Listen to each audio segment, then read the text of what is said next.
Big boss Marathi season 6 चे वारे जे आहेत ते फायनली मित्रांनो व्हायला सुरुवात झालेली आहे। त्याच्या मागचं रिझन असं आहे की केतन मानगावकर जे आहेत ते क्रिएटिव्ह टीम मध्ये आहेत बिग बॉस मराठीच्या आणि संपूर्ण रियालिटी शो जे आहेत एंडेमॉल शाईनचे त्यांचे, आणि त्यांनी त्यांच्या इंस्टाग्रामवर एक हिंट दिलेली आहे की बिग बॉसचे डोळे लावून की बिग बॉस इज लोडिंग मित्रांनो। त्यामुळे डेफिनेटली 2025 च्या आतच आपल्याला बिग बॉस मराठी सीझन 6 हा बघायला मिळणार आहे, कारण की हिंदीचा सीझन जो आहे तो संपणार आहे 7 डिसेंबरच्या आसपास। अगोदर देखील संपू शकतो, नंतर देखील संपू शकतो। तर त्या अगोदर तुम्हाला सांगतो की सगळ्यांचे प्रश्न जे आहेत ते आता सुरू झालेले आहेत की कंटेस्टंट कुठल्या प्रकारचे आपल्याला बघायला मिळू शकतात बिग बॉसच्या 6व्या सीझन मध्ये, तर त्याबद्दलच आपण आज बोलणार आहोत। त्या अगोदर तुम्हाला सांगतो हे जे 2 कंटेस्टंट आज घेऊन आलेलो आहे तुमच्या समोर, त्यापैकी एकाला जे आहे ते तुम्ही डेफिनेटली ट्रोल करलेला असेल कधी ना कधी किंवा ट्रोल करत असाल, प्लस दुसरा जो आहे तो अतिशय उत्तम, त्याच्यावर तुम्ही प्रेम करू शकता कारण की ज्या पद्धतीचं कंटेंट तो प्रोव्हाइड करतो युट्यूब प्लस इंस्टाग्रामवर ते अतिशय उत्तम असं असतं। त्या अगोदर तुम्ही आपल्या चॅनलला सबस्क्राईब केलं नसेल तर सबस्क्राईब करा, कारण की या वर्षी जे आहे ते भन्नाट असे व्हिडिओ जे आहे ते मी तुमच्यासाठी घेऊन येणार आहे। तर चला आता मुद्द्याकडे वळूया। मुद्दा असा आहे की कोण आहे ते 2 कंटेस्टंट। सर्वात पहिले तुम्हाला सांगायचा प्रयत्न करतो, महेश मोटे नावाचा जो एक व्यक्ती आहे ना इंस्टाग्रामवर किंवा युट्यूबवर, त्याचे काही पॉडकास्ट देखील आहेत। इंस्टाग्रामवर सध्या तो जास्त ऍक्टिव्ह आहे कारण की त्यांनी जे काय आहे ते दुसरं लग्न किंवा काय लग्न झालेले बाई जी आहे, विधवा बाई आहे, तिच्यासोबत त्यांनी लग्न केलेलं आहे। पहिले तर तिचं तोंड दाखवत नव्हता, व्हिडिओमध्ये तर होती पण तिचं तोंड न दाखवता तिचं ब्लर करायचा किंवा इमोजी लावायचा आणि तिला फिरवायचा असं तसं। आता लय ज्ञानबाजी जो आहे तो करायचा प्रयत्न करतोय तो तिकडे की असं नसतं तसं असतं, मोटिवेशन द्यायचा प्रयत्न करतो। त्यामुळे कधी ना कधी तुम्ही या कंटेस्टंटला जे आहे ना किंवा महेश मोटेला तुम्ही डेफिनेटली कधी ना कधी ट्रोल केलेला असणार आहे।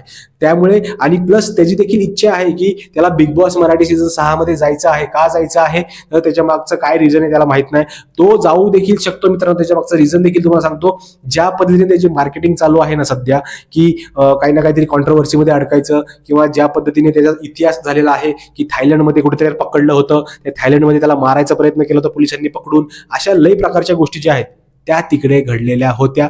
त्यामुळे संपूर्ण चर्चा जी आहे ती आता सुरू आहे की महेश मोटे जायचा प्रयत्न करू शकतो बिग बॉसच्या घरामध्ये। जाईल का नाही 100% गॅरंटी नाही, जाऊ शकतो नाहीही जाऊ शकत। दुसरा व्यक्ती जो आहे तो आहे गणेश, त्याचं नाव आहे, तो त्याचं युट्यूबवर आणि इंस्टाग्रामवर जे हँडल जे आहे ना त्याचं नाव आहे MH45 रायडर्स, जो की संपूर्ण त्याचा प्रवास जो आहे ऑलमोस्ट 15 ते 20 हजार किलोमीटरच्या आसपास त्याने जे ट्रॅव्हलिंग केलेलं आहे ते सायकलवर त्यांनी केलेलं आहे। संपूर्ण महाराष्ट्रामध्ये संपूर्ण भारतामध्ये तो सायकलवर त्यांनी प्रवास करायचा प्रयत्न केलेला आहे।